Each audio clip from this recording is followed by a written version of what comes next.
Chair. And you are one of the commissioner. Mr. Chair, You were one of the commissioner during that time, correct? I was I was the executive chairman of the board of special inquiry. Of course, but you are also the commissioner. Tama? Yes or no? Commissioner ka din eh. Assign ka lang sa board of inquiry eh. Tama? Ikaw ay isa sa commissioner during that time, and then you were assigned as the head of executive director of the board of special inquiry. Di ba? Are you a commissioner during that time? Yes or no? What time? What date, Mr. Chair? You know very well kung kailan ka naging commissioner. Ba't ako tatanungin mo? I was never commissioner, Mr. Chair. Kahiya-hiyang balita. Dan Fernandez, nagmamagaling na naman. Kahulugan ng commissioner at OIC in charge, hindi naman pala alam? Attorney Ronaldo Ledesma, sinuplak ang action star na si Dan Fernandez. Pero bago ang lahat, maaari kayong mag-subscribe para maging updated sa mga issue at bagong mga balita. Kahihiyan nga ang inabot ni Dan Fernandez matapos itong magtapang-tapangan sa loob ng committee hearing.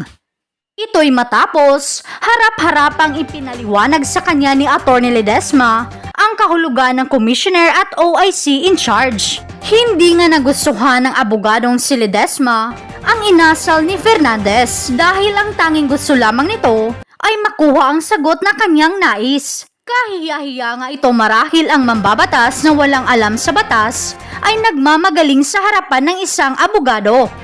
Narito ang buong detalye.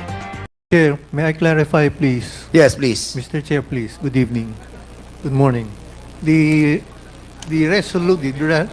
resolution of the case was prepared by Attorney Kalingasan of the BSI. And then it was reviewed by Attorney Kasibang. And I approved the recommendation to approve. And then we submitted the approved recommendation for the approval of the Board of Commissioners. Ang tanong ko sa iyo, Atty. Ledesma, all of these 332 foreigners, do they have AEP, Alien Employment Permit? Mr. Chair, please, according to the records, they were charged under Section 37A7 because they were not properly documented and they did not have valid working visas and permits. Yes, correct. But the case against the 249 Chinese nationals were all dismissed. In other words, hindi sila na-deport. That is correct, Mr. At Chair. andito sila sa Pilipinas. Gumagala pa rin sila. Correct? I do not know if they're still here in the Yes. Philippines, Mr. Chair. Andito sila. It's been 3 years. Now, ang tanong ko sa iyo, the process of getting a 9G visa is to have the AEP, correct? Mr. Chair, please, the process of issuing No, 9G... no. Answer me. Ang sinasabi ko, the process of getting a 9G visa is to secure an AEP coming from the Department of Labor and Yes, Employment. Mr. Chair. Correct? Yes, Tama. Mr. Chair. That is Okay. the primary Ang tanong ko sa requirement. iyo, Atty. Ledesma, yung 249 na pinakawalan ninyo, meron ba silang AEP na galing sa DOLE? According to the records... and According to the records according o to the according to the report, DOLE? Did you have a due diligence sa DOLE about the AEP prior to your issuance of 9G visa to those 249 Chinese nationals? Do you have? we did not check You did the not get a AEP, due Mr. diligence Chair. from DOLE? DOLE. Please, DOLE. Asan ang DOLE? We invited DOLE. Can you kindly tell us kung yung sa Banban, Tarlac that was apprehended by NBI and Bureau of Immigration have AEP? How many AEPs did you release for Hongshen?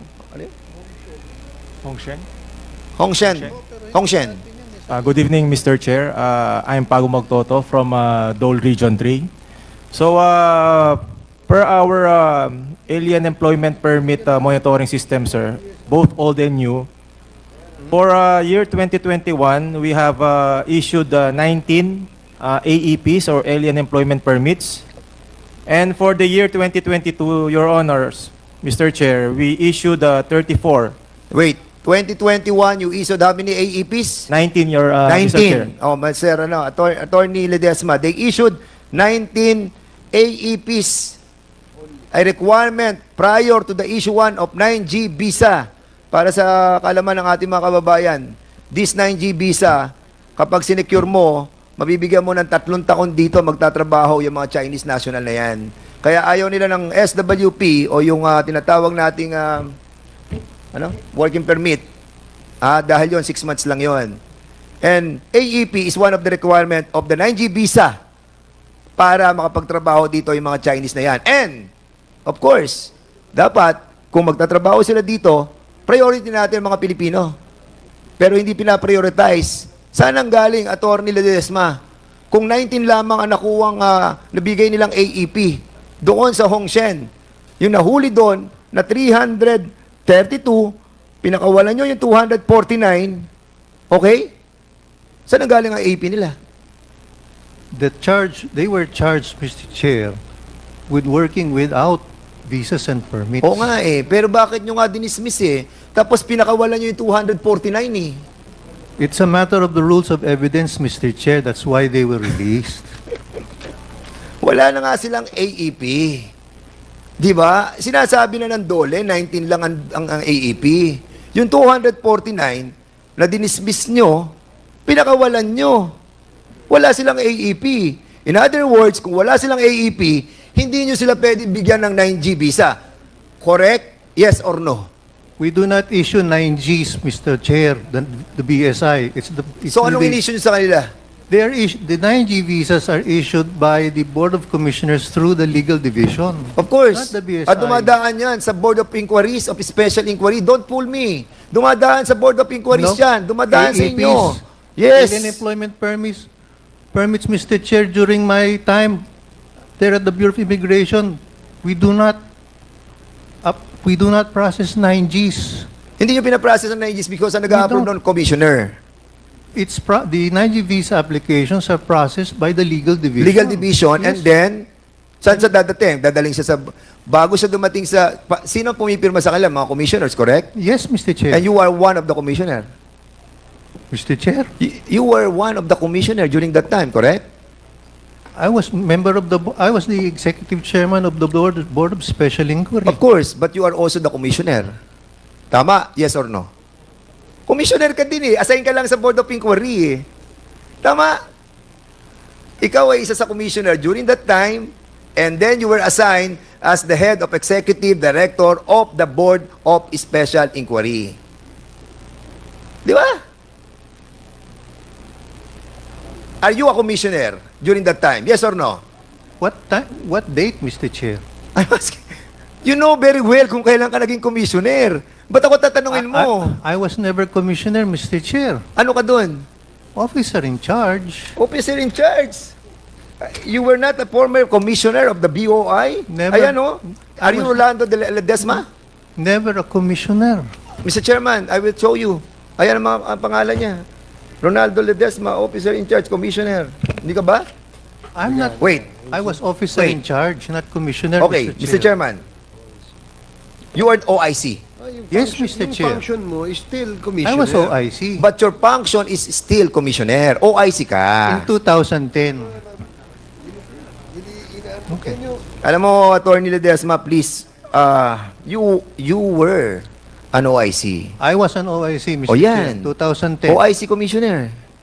OIC lang ho nakalagay sa akin. Hindi Tama. commissioner. How many Chinese people have you recognized during your incumbency? Mr. Chair, I don't remember, Mr. Chair. Mr. Chair, Congressman Nakop, with the indulgence of Congressman Fernandez. ano bang diferensya ng OIC at saka OIC Commissioner? Mr. Ledesma, you answer the questions Yes, properly. Yes, Mr. Chair. The commissioner And can you act- wait for the acknowledgement of the chairman before you answer. I'm That's sorry, the Mr. rule. I'm sorry, Mr. Chair.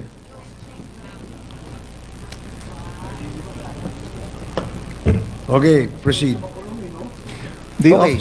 The office, Tanong ko, ay, are you asking something? No. Let him reply first. Sige, what is your response? an officer in charge has limited powers, Mr. Chair.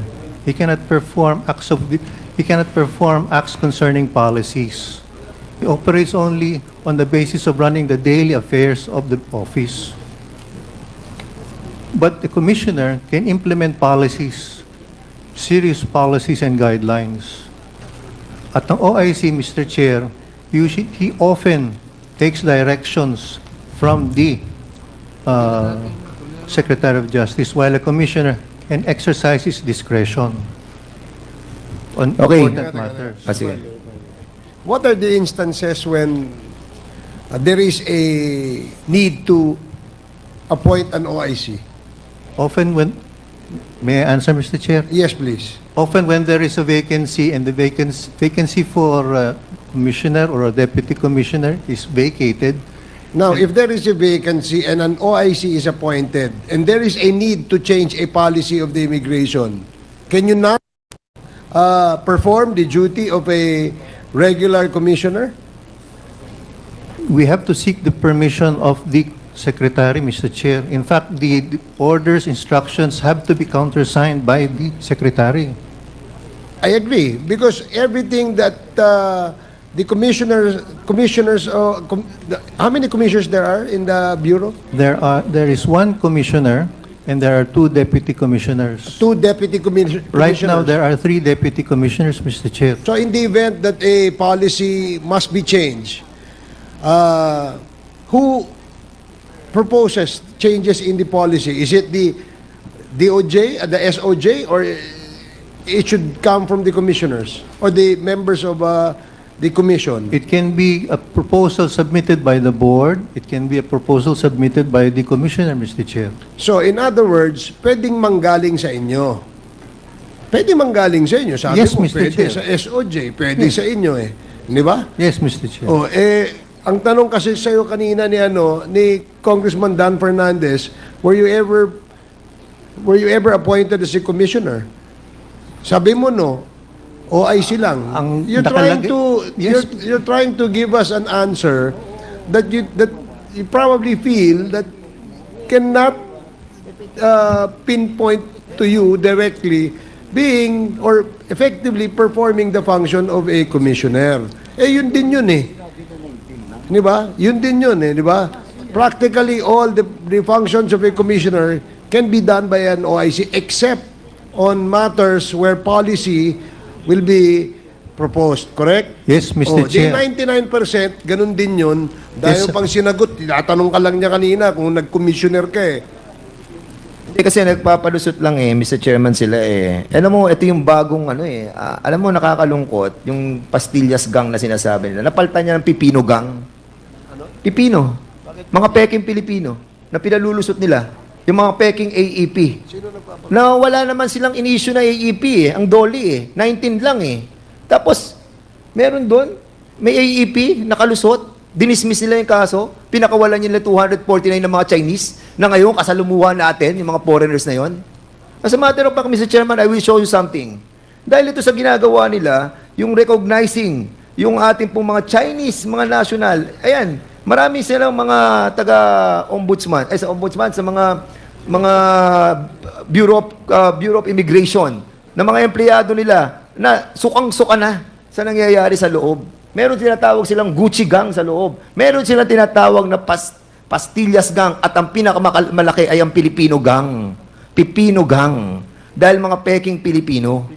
Mr. Chairman, pakita niyo yung yung nirecognize nilang mga, saka naman nakakita, Mr. Chairman, 60 years old. 60 years old. Ha? I-recognize mo. Late registration, 60 years old, 50 years old, 49 years old, recognize. At ang sinasabi, Chinese father or mother or ang mother ay Chinese tapos Pilipina ang mother o kaya father. And then kukuha ng birth certificate na late registration, makikita nyo yan. Yung mga nandyan, 60, 50, 49. Yung mga Chinese na yan, Mr. Chairman, 18 years old pa lamang, pwede na nilang piliin kung ano sila, Pilipino o Chinese. During that time of being an 18-year-old, doon ka mamili kung sino ka. Kung Pilipino ka o Chinese. Pero 60 years old, 49, ganito kakapal ang inaprubahan nyo. Isa pa lamang ang nakukuha ko. Saying that all these Chinese became Filipino. Kaya dumadami ang mga Chinese sa atin because of you. Mr. Chair, gusto ko lang pong tanungin si Atty. Ledesma, bakit naging OIC ka dahil walang commissioner? Yes, Mr. Chair. O ibig sabihin, ikaw ang commissioner. Walang commissioner, ikaw ang OIC. Ibig sabihin, ikaw ang commissioner. Mr. Chair, I would like to declare that I'm going to file a resolution investigating the Bureau of Customs. Immigration. The Bureau of Immigration. And Mr. Chairman, I'll be allotting, ako ito, Mr. Chairman, I'll be allotting my 2-month salary here in Congress sa mga matitino nating mga kababayan na nandiyan sa Bureau of Immigration na makakapagturo kung paano nakataka si Alice Go using our airports or seaports. Yung 2 buwang sweldo ko, ibibigay ko sa inyo. Help us. This Quadcom is serious in cleaning our government. Join us, Mr. Chairman. Mr. Chair, kayo nung mabibigay? Hindi, sa mga kapagturo kung paano nakataas. I'm pretty sure, Mr. Chairman, because I have checked the CAAP. Ang CAAP, meron silang mga biyahe papunta ng Kota Kinabalu, papunta ng Singapore, na galing sa Clark, galing sa Subic, galing sa Palawan, walang passenger. And they know the ports. They know the seaports. They handle the division of checking those flights going out and going in. Maluluwag ang mga seaports natin. Maluluwag ang mga airports natin. And our people, hindi lahat sa immigration, thank you to all those immigration officers and employees who are faithful to their duty. But, to those who are bad eggs, sorry, pero magkalaban tayo. Linisin natin ang gobyerno, tulungan ninyo ako, 2 buwan na sweldo ko, ibibigay ko sa makakapagturo kung paano nakataka si Alice Go with the help of our immigration officers. Mr. Chairman, maraming salamat po. Anyway, PBDEC, pasensya na po kayo, PBDEC. This is all about you. This time, it's all about you. PBDEC, kayo po ay, noong 2021, sino po ang administrator ng PBDEC? At Attorney Labinya? Pompey? Hindi po attorney, Pompey Labinya lang. Pompey Labinya. You were the administrator during that time. 2021, up to November 12, 2021. And during that time, you remember that a certain Attorney Les Gusey of the Legal Service Division and a certain Colonel Pete Dakipil have notified the Office of the Administrator of a certain email coming from Director Alikpala that indeed there was an incident regarding the docking of a vessel from Vietnam at Pilsanji Port. Do you remember this incident? That's correct, Your Honor. And on January 30, the Security Service Division received tip-offs on alleged rice and drug smuggling going on at the Pilsanja Port. Doon kay Mr. Tony Ong. Is this correct? That's right, Your Honor. That the text message was sent to me, and I alerted the security division. And a vessel from Vietnam dock at the Pilsanjia Port was subjected to heightened alert as there was a need for PhilBidec management to be on guard against a repeat of the Verde Soco incident, where PhilBidec employees and the former administrator were subjected to press and congressional inquiries. Is this correct? That's right. I was very worried of something like that happening again, so we acted on the intel that came to my cell phone that there might be smuggled rice, and there was even, I think somebody told me verbally, possibly illegal drugs. And that voyage of the vessel MB Binpuk 168 carried loads of 2,900 metric tons of rice. Am I correct? I cannot remember the exact amount, but it should be in the documents, Your Honor. And on January 31, 2021, you personally went to the port in order to check That's right, Your Honor. if there was indeed an alleged rice and drug smuggling. That's correct. And the cargo was held there as need to be checked by Phil Sanjia Port dahil hindi siya pwedeng magpasok ng rice because it has no permit to operate as a commercial port. Tama? Opo, because they actually had there was already a board resolution approving its operation as a commercial port that was Yes. that was approved the previous term, but then they had not complied with all the conditions, including public hearing, publication of tariffs, consultation with the other port operators. We have 13 ports in FIBIDEC, Your Honor. So in other words, Mr. Pompey Labinya, you were saying that there was a certificate of board resolution number 2841 series of 2020 which was approved by the former administrator. And who is the former administrator? By the board, Your Honor, but including By the the board. former administrator. The And administrator cannot approve it by himself. And that internal document was not meant for public consumption. That's correct, Your Honor. So, Attorney Quijano, so why was there a resolution granting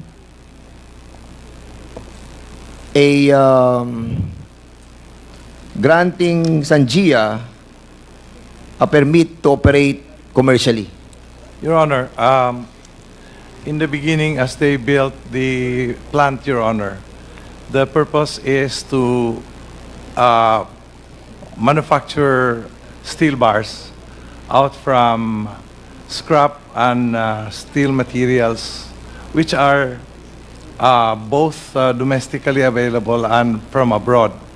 And therefore, Your Honor, the subsequent request of Sanja was for the issuance of a permit for a port. The request was submitted to the board, Your Honor, for its approval. Subsequently, Your Honor, the board of FIBIDEC approved the request for the building direction of a port, Your Honor. Yes. Why do you have to approve a board resolution converting that port into a commercial port without persecuting? No, there is No, no... wait. I'm still have the floor. While you haven't secured yet a permit coming from the DNR who issued an ECC. Your Honor, the permit, if you will notice, subjects itself to all the government requirements, including public hearing, Your Honor. Attorney Quijano, ang sinasabi ko po, bakit hindi muna kumuha sa DNR ng ECC dahil yung ECC nakasabi doon, hindi siya for commercial port. Di ba? Kung hindi pa siya commercial port, walang karapatan ang board ninyo, including you, to approve such resolution converting that to a commercial port. Your Honor, Ang dami po nating dapat kunin muna ng mga dokumento coming from the national agency before a resolution can be secured from PBDEC. wala pong converting, Your Honor. Ha? The request for a port was hindi po converting to a commercial port. Ang request po ng Sanja was for a port. Yes. So, binigyan po ng board ng approval for a port. Yung issue ng conversion, Your Honor, like what was pointed out by Administrator Labinya, was subsequent because when the port was finished, it was already during the watch of Administrator Labinya, Your Honor. Yes. My term was July 2017 to September 2020, Your Honor. So for your information, Attorney Quijana, ito ang nilalaman ng inyong resolution. Resolved to grant the intent of Pilsangia Port to engage in commercial operation to subject to public hearing or consultation. Yes, Your Honor. So, since walang public hearing or consultation, so meaning, hindi mo siya mako-convert into commercial port. Am I Yes. correct? I agree, Your Honor. Yes. Bakit nakapasok yung mga rice? And I don't know if there is drug inside. Your Honor, that was not during my watch anymore, Your Honor. Sino to? Mr. Pompey Labinya. Bakit? Bakit po nakapasok? Yes. Dahil hindi pa naman siya pwede mag-function as commercial port. But you allow to enter all those 2,900 metric tons of rice. Because it's not commercially operated yet. That's Dahil right. ang sinabi nyo dito, unless a public hearing or consultation must be subjected first. That's right, Your Honor. Have you conducted a public hearing? At the time, there was no public hearing. That's why we Yes. intercepted the boat, because there was even no permission for the boat to land. Yeah, but would you allow the enter of the 2,900 metric tons? Eventually, you have decided to release all those 2,900. And I will tell you why. I will tell you why. Andito nakalagay. At 1:11 p.m. of February 2021, Attorney Gusay informed the administrator that she has verified with BOC Collector John Simon by phone call that the documents of the importation are in order and that BOC has also verified with Regional Director of NICA that there is no alert order for the importation. Suddenly, nagkaroon na ng clearance. A meeting was requested by Collector John Simon with the PBDEC representative in the afternoon. Attorney Gusay was allowed by the administrator to attend the meeting. A report on what transpired during the meeting was submitted by Attorney Gusay on February 2021. During the meeting, Attorney Noe S. Penillo Jr. disclosed that PBDEC 1A will be in trouble if the cargo was not released immediately. Sino ang sinasabi ni Noe L. S. Penillo Jr., attorney, na kapag hindi na-release ang cargo, PBDEC will be in trouble?